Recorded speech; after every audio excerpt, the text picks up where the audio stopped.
बिस्मिल्लाहिर्रहमानिर्रहीम अस्सलाम वालेकुम वरहमतुल्लाहि वबरकातुहू।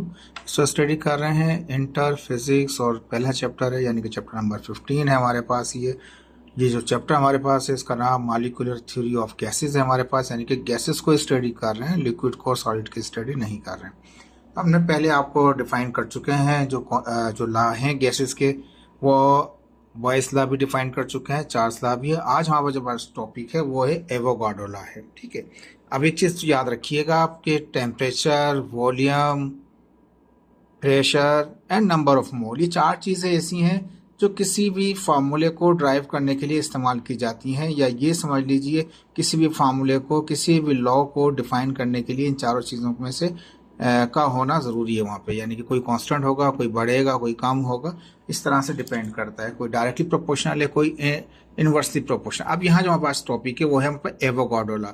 एवोगाड्रो लॉ जो है ना, इसको पहले समझ लीजिए, बाद में रीड करेंगे। पहले ये समझ लीजिए कि जो भी सब्सटेंस होगा ना, सब्सटेंस की सिर्फ दो चीज़ों को स्टडी करेंगे यहाँ पे हम, एक उसका वॉल्यूम और इसके नंबर ऑफ मोल। टेम्परेचर और प्रेशर रखेंगे कांस्टेंट, टेम्परेचर प्रेशर कांस्टेंट होगा, लेकिन जो फोकस होगा हमारे पास वो होगा वॉल्यूम। जैसे कि फर्स्ट कर लिया, ये डिफरेंट क्रम, ये लिक्विड है, हकीकत मैंने लिक्विड लिंक समझाने के लिए दिखाया, गैस तो नजर आएगी नहीं आपको ना, उसे समझाने के लिए ये वाली पिक्चर लगाई है मैंने आपको। अभी देखिए मल्टीपल कलर्स हैं, लगता अप्रोक्सीमेटली वैसे इनका वॉल्यूम सेम है नहीं, कुछ ज़्यादा ऊपर हो रहे हैं, कुछ नीचे भी हो रहे हैं, लेकिन फर्ज कर लें अगर इन सब का वॉल्यूम सेम हो, यानी कि एक ही हाइट पर हो, ये इक्वल वॉल्यूम के हों और ये गैस हों। अगर ज़्यादा ऐसे टेस्ट ट्यूब में तो रख नहीं सकते, वो उड़ जाएगी हमारे पास। ये समझाने के लिए सिर्फ आपको एक इमेजिनेशन के लिए दे रहा हूँ कि अगर इक्वल वॉल्यूम है तो अगर चाहे फर्ज किया ये हाइड्रोजन गैस है, वो नाइट्रोजन गैस है, कोई सल्फर गैस है, कोई ब्रोमीन है, कोई आयोडीन है, वाट एवर जो भी हमारे पास है, ठीक है ना। फर्ज कर लें, एक सिंपल बता रहा हूँ आपको, ये गैसेस फॉर्म के अंदर ले रहे हैं, जो भी सब्सटेंस हमारे पास हों, ठीक है। अब ये जो सब्सटेंस हमारे पास है, अगर इनका वॉल्यूम सेम है तो एवोगाड्रो ने कहा कि अगर इनका वॉल्यूम सेम है और यहाँ पे वॉल्यूम अगर बिल्कुल सेम है, यहाँ पे टेम्परेचर कांस्टेंट हो और प्रेशर भी कांस्टेंट हो, तो हर एक के नंबर ऑफ मोल इक्वल होंगे, हर एक का सब्सटेंस का मास इक्वल होगा। समझ में आ रही बात आपको? तो नंबर ऑफ मोल इक्वल होंगे अगर इक्वल वॉल्यूम होगा, लेकिन शर्त क्या है? टेम्परेचर प्रेशर कांस्टेंट होगा। अब यहाँ दिखाया मैंने आपको, ये इसमें तो वाज़ नज़र नहीं आ रहा था, कुछ थोड़ा ज़्यादा हो रहा था, यहाँ पे थोड़ा फिगर में वाज़ नज़र आ रहे हैं कि जो वॉल्यूम है, देखें वॉल्यूम बिल्कुल सेम इक्वल नज़र आ रहा है ए बी सी ट्यूब के अंदर। अगर वॉल्यूम सेम हो, गैसेस की बात हो रही है, लिक्विड की और सॉलिड की बात नहीं कर रहे हम, गैसेस की बात कर रहे हैं सिंपल यहाँ पे भी। तो अगर उनके वॉल्यूम सेम हो तो उनके नंबर ऑफ मोल भी क्या होंगे? वो आपस में बराबर होंगे। ठीक है जी, वॉल्यूम सेम है, ठीक है। तो बात जा रही है वॉल्यूम के ऊपर, यानी कि जो ऑक्यूपाई स्पेस होता है हमारे पास। अब यहाँ मैंने बलून दिखा रखे हैं, एक में हीलियम गैस भर रखी है, एक में ऑक्सीजन गैस भर रखी है, एक में हाइड्रोजन स्टीम भर रखी है, एक में अमोनिया गैस भर रखी है। लगभग अगर देखें तो साइज तीनों चारों का एक ही जैसा नजर आ रहा है मुझे। अगर अंदर डॉटेड, मैंने पहले भी समझाया था आपको, ये नंबर ऑफ मोल के लिए शो कराए जाते हैं। फर्ज क्या, जितना इनका अगर वॉल्यूम सेम है, अगर इनका वॉल्यूम चाहे अलग अलग गैसेज हैं, अलग अलग गैसेज हैं, ठीक है, लेकिन अगर इनका वॉल्यूम सेम है और इनका टेम्परेचर और प्रेशर कांस्टेंट है, वो बढ़ नहीं रहा है ना कम हो रहा है, अगर टेम्परेचर प्रेशर कांस्टेंट है और इनके वॉल्यूम अगर आपस में सेम है, तो इनके नंबर ऑफ मोल जो अंदर पाए जाएंगे, सब्सटेंस अंदर पाया जाएगा, उनकी क्वांटिटी भी सेम होगी। ठीक है, ये सारा एवोगाड्रो का था। अभी देखिए, रीड बाद में करेंगे, पहले इसको समझ लेते हैं। अब देखें, जो बात हम कह रहे थे ना कि जैसे कि ये बलून दिखाएं, चार बलून दिखाएं, ये आपकी फर्स्ट ईयर की केमिस्ट्री के अंदर था, वहाँ से मैंने लिया ये। अब ये देखिए कि इसका प्रेशर 180 एम है, इसका प्रेशर भी 180 एम है, इसका भी 180 एम है, इसका भी 180 एम है, यानी कि तकरीबन चारों बलून का प्रेशर जो है वो 180 एम है। प्रेशर देखें 273, चारों का प्रेशर टेम्परेचर भी सेम है। यह हाइड्रोजन गैस है, वो ऑक्सीजन गैस है, वो मीथेन गैस है, वो कार्बन डाइऑक्साइड गैस है, अलग अलग गैस हैं, डिफरेंट मुख्तलिफ गैसेस हैं। लेकिन अगर प्रेशर कांस्टेंट हो, टेम्परेचर भी कांस्टेंट हो, तो एक मोल जो होगा, एक मोल जो सब्सटेंस का होगा, वो ऑक्यूपाई करेगा स्टैंडर्ड टेम्परेचर प्रेशर पर। लिखते थे ना फर्स्ट टाइम में STP, कि जब भी मोलार वॉल्यूम शो करते थे हम ये कहते थे STP, यानी कि टेम्परेचर प्रेशर कांस्टेंट स्टैंडर्ड हो। तो वहाँ क्या होता था, 1 मोल जो था वो बराबर होगा किसके? 22.4 क्यूबिक डेसीमीटर के। यानी कि जो एरिया जगह घेरेगा, वॉल्यूम जो होगा वो फिक्स होगा, चाहे वो हाइड्रोजन गैस हो, चाहे वो ऑक्सीजन गैस हो, चाहे वो मीथेन गैस हो, चाहे वो कार्बन गैस, कोई भी गैस हो, एनी गैस, कोई भी गैस है, लेकिन टेम्परेचर प्रेशर कांस्टेंट है तो 1 मोल इतनी जगह घेरेगा। 1 मोल का जो वॉल्यूम बनेगा वो इतना बनेगा, फिक्स रहेगा। यानी कि सब्सटेंस अगर बढ़ाऊंगा, मोल बढ़ाऊंगा तो ये बढ़ते जाएंगे मेरे पास, मोल बढ़ाऊंगा तो बढ़ते जाएंगे। एक जहाँ पे 2 करूंगा तो 2 से मल्टीप्लाई हो जाएगा, अगर इसको भी 2 करूंगा तो 2 से मल्टीप्लाई कर दूंगा, 2 से मल्टीप्लाई कर सबको अगर 2 कर दूँ मोल, सबके वॉल्यूम से सबका बढ़ जाएगा। ठीक है जी, तो याद रख लीजिए ये भी एक रूल है हमारे पास, ये सब बताएंगे आपको। अच्छा, हुआ क्या था एक्सपेरिमेंट, एवोगाड्रो ने क्या किया था, उसने क्या किया था, एक ड्राई आइस लिया था, उसका 10 ग्राम डाल दिया एक टेस्ट ट्यूब में, ठीक है, कवर कर दिया उसको, लेकिन मूवेबल, यानी कि ये जो कॉक था ये मूवेबल था, ये ऊपर नीचे, पिस्टन ऊपर नीचे मूव हो सकता है।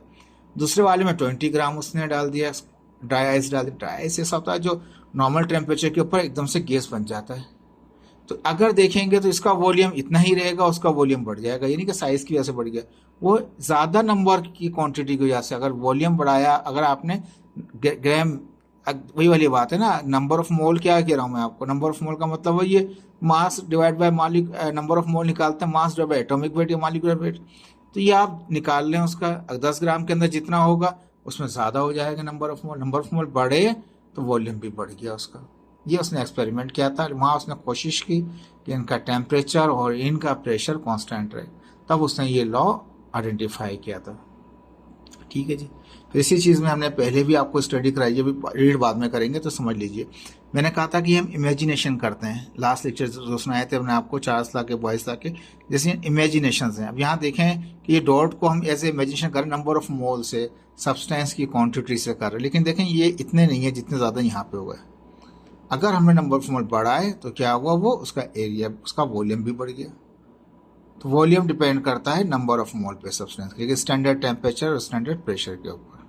ठीक है जी, और अगर हम इसके अंदर और फर्दर देखें तो हम देखेंगे इसका जब ग्राफ बनाएंगे तो ग्राफ ओरिजिन से पास नहीं होगा इसका। क्यों कि अगर वॉल्यूम और मास, मोल का मतलब मास है हमारे पास, ठीक है ना, मोल का मतलब क्या है, मास है हमारे पास।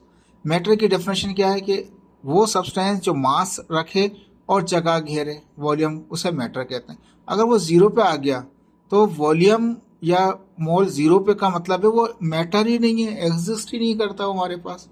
ठीक है जी, ये हमारे टॉपिक्स हैं आज के, हम इसको स्टडी करेंगे, इसी चीज़ों को जो आपको समझाई गई हैं, हो सकता है आपको अब आसानी से समझ में भी आ जाएगा कि हम क्या कहना चाह रहे हैं यहाँ पे। एवोगाड्रो क्या है, 1811, लोगों ने मुख्तलिफ 1812 भी कहा हुआ है। इटालियन क्या कहते हैं, पास साइंटिस्ट थे हमारे पास, एमिलो एवोगाड्रो थे। सजेस्ट की उन्होंने हाइपोथेसिस। हाइपोथेसिस क्या है, हाइपो हटा दें तो थीसिस को ले लें, कि एक रिसर्च उसने थ्योरी पेश की थी, लेकिन उसको बाद में जाके प्रूफ किया गया कि वाकई ये सही कहा इसने, with a relation of volume and number of mole of a gas. उसको हाइपोथेसिस थ्योरी को हाइपोथेसिस थ्योरी कहते हैं, जिसको बाद में जाके वेरीफाइड किया गया, लेकिन उस वक्त उसके पास इतने वसाइल नहीं थे कि इसको वेरीफाई कर सकता या बता सकता है एक्सपेरिमेंटली। सिंपल उसने एक्सपेरिमेंट किया था और उसने कहा ये यही है। 1811 का दौर है, इतना जदीद दौर नहीं था उस वक्त। तो इसने रिलेशनशिप बताया मोल का और वॉल्यूम का हमारे पास। ठीक है, स्टेटमेंट क्या है, अब देखें मुख्तलिफ डिफरेंट सारी में रखूंगा इसके अंदर, बुक से हट के भी रखूंगा, जो पहले पढ़ी हुई है वो सब चीज़ें आ जाएंगी आपकी। Equal volume of different perfect gases, perfect gases है, आइडियल गैस होती है हमारे पास, इक्वल वॉल्यूम होता है तमाम गैसेजों का, कब, जब सेम नंबर ऑफ मोल होते हैं। अगर मुख्तलिफ गैसें हैं, मुख्तलिफ गैसेज हैं, लेकिन अगर इक्वल वॉल्यूम है उनका, तो इनके मोल भी आपस में बराबर होंगे। कब, जब शर्त क्या है, कंडीशन क्या है उसकी, जब कांस्टेंट टेम्परेचर और कांस्टेंट प्रेशर। तमाम गैसेस का अगर वॉल्यूम बराबर है तो उनके मोल भी बराबर होंगे। अगर इनका वॉल्यूम बराबर है तो इनके मोल भी बराबर होंगे, इनका वॉल्यूम बराबर है इनके मोल भी, अगर इनका वॉल्यूम बराबर है तो इनके मोल भी बराबर होंगे। पहली डेफिनेशन ये है, लेकिन शर्त, कंडीशन क्या है, टेम्परेचर और प्रेशर कांस्टेंट होगा। सेकंड, ये सब जानते हैं कि the volume of a gas is directly proportional to the number of mole of a gas at constant temperature and pressure. Temperature और प्रेशर तो कांस्टेंट है एवोगाड्रो में। हो क्या रहा है, जब नंबर ऑफ मोल बढ़ाऊंगा तो वॉल्यूम बढ़ता जाएगा मेरे पास। तो ये हमने चेक भी किया था अभी थोड़ी देर पहले, मोल बढ़ा है तो वॉल्यूम बढ़ गया उसका। ठीक है, अब वही जो अभी जो फिगर्स दिखाई हैं उसी को ही फॉलो कर रहे हैं। 1 mole of any gas contain 22.4 cubic decimeter volume at constant temperature and pressure। अगर वहाँ पे टेम्परेचर और प्रेशर कांस्टेंट हो तो क्या होगा, 1 मोल जो होगा वो फिक्स है। ये फिक्स है, ये MCQ है आपका, ये आ सकता है कैट का, MCAT का। 1 मोल जो होगा वो इतना के बराबर होगा, कोई सी भी गैस हो। अगर फर्ज किया 1 मोल का हाइड्रोजन का इतना है, तो बताइए ऑक्सीजन का कितना होगा। घुमाने के लिए कह दे कि 1 मोल ऑफ हाइड्रोजन का अगर 22.4 क्यूबिक डेसीमीटर्स का वॉल्यूम है, तो मीथेन का क्या होगा। बच्चे उसके मालिक के फॉर्मूले में घुस जाएंगे, इस तरह से उल्टा सीधा कर देंगे ऑप्शन कि सेम तो होगा नहीं, इस ऑप्शन को ही गलत कर देंगे वो। याद रख लीजिए कि 1 मोल जो होगा किसी भी गैस का वो 22.4 क्यूबिक डेसीमीटर वॉल्यूम रखता है। कब? जब टेम्परेचर भी कांस्टेंट हो, प्रेशर भी कांस्टेंट हो। शर्त क्या है? 1 मोल हो, तो इतना वॉल्यूम फिक्स होगा, सबका वॉल्यूम फिक्स रहेगा, कांस्टेंट रहेगा।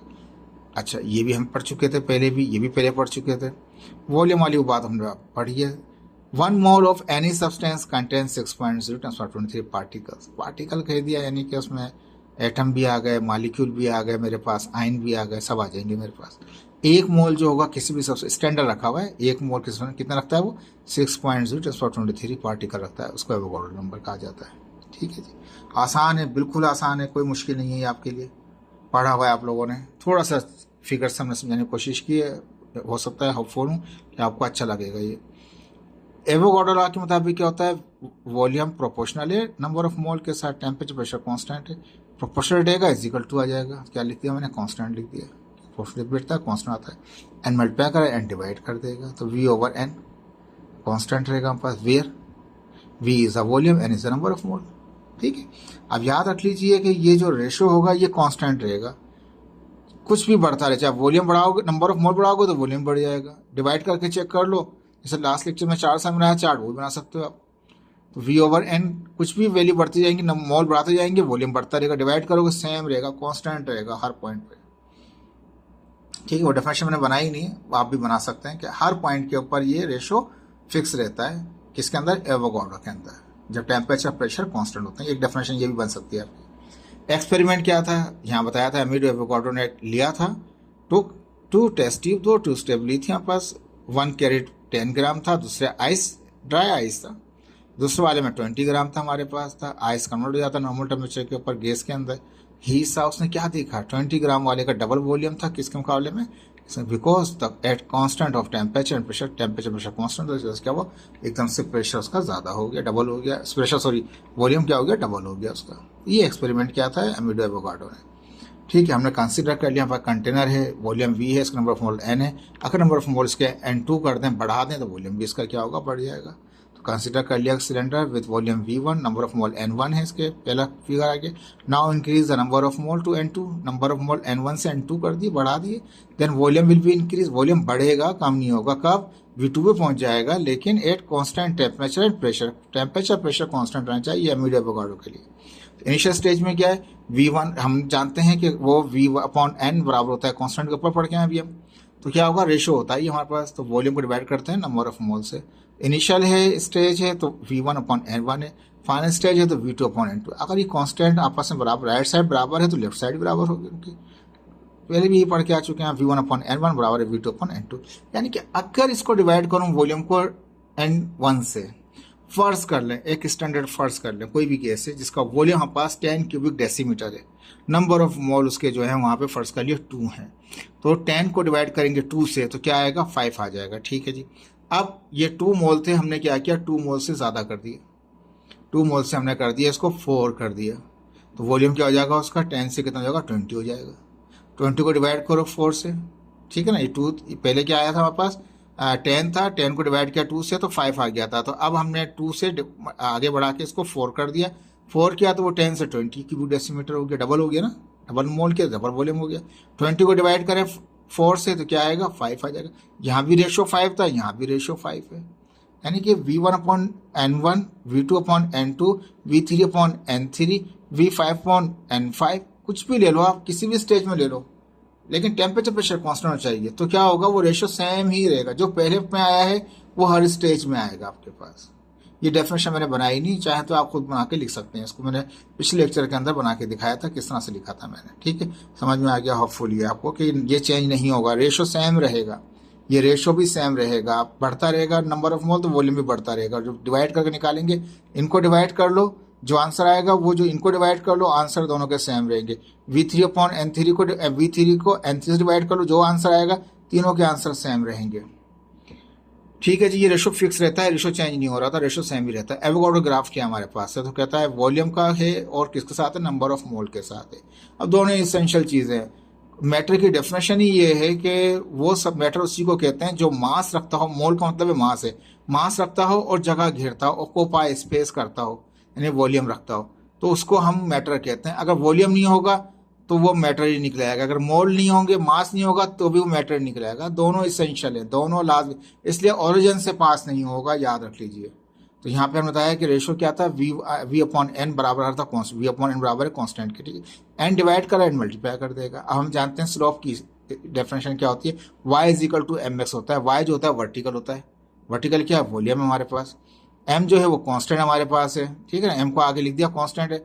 और x बराबर है नंबर ऑफ मोल के, वो हॉरिजॉन्टल है, x एक्सिस है, तो y एक्सिस बराबर आ जाए कांस्टेंट इनटू x एक्सिस के, तो वो कहता है स्लोप, सीधी स्ट्रेट लाइन स्लोप की बनती है। तो कहता है means the graph is the straight line, graph straight line होगा but does not pass through the origin, origin से पास नहीं होगा, because zero volume and zero number और या zero number of mole means substance does not exist, substance exist ही नहीं करता, इसलिए जीरो ओरिजिन से पास नहीं होगा, याद रख लीजिएगा इसको। According to definition of matter, any substance which have mass and occupy space volume is called matter. Matter वही होता है जो क्या कहते हैं, मास रखता हो और वॉल्यूम रखता हो। अगर वॉल्यूम रखेगा तो मास होगा, ऐसा हो नहीं सकता, मास और वॉल्यूम ना हो, ऐसा दोनों ही इसेंशियल है, तो वो मैटर ही कहलाएगा, इसी ओरिजिन से पास नहीं हो सकता। जैसे कि हमने लास्ट में हमने बताया था कि जब टेम्परेचर देख रहे थे उसमें, तो वो ओरिजिन से पास नहीं किया था। देखें, ये होपफुली आपको समझ में आया होगा। अगर इसकी एप्लीकेशन लिखना चाहें तो बहुत सारी एप्लीकेशन बन सकती हैं। एक बलून होता है, बलून के अंदर जैसे ही आप एक गैस डालते हैं तो वो एकदम से क्या करता है, जैसे ही नंबर ऑफ मोल बढ़ाते हैं उसके अंदर गैस की क्वांटिटी बढ़ाते हैं, एकदम से बलून फूलना शुरू कर देता है। या मुंह से अगर हम एयर उसके अंदर ब्लोइंग कर रहे होते हैं तो वो क्या करता है, वो फूलना शुरू कर देता है, वो एक्सपेंड होना शुरू हो जाता है। तो जितना जितना क्वांटिटी हम डालते जाएंगे बलून के अंदर, इतना ही बलून फूलता जाएगा हमारे पास। ये एक एग्जाम्पल है, इसका एप्लीकेशन है, वो उसको आप कर सकते हैं। देखें, होपफुली आसान था, लेकिन ये जिस तरीके से समझाने की कोशिश की गई है, इसको थोड़ा प्रैक्टिस कीजिएगा। ये अच्छा टॉपिक था आपका, शेयर भी कीजिए, लाइक भी कीजिए और सब्सक्राइब भी कीजिए। थैंक यू सो मच, अल्लाह हाफिज़।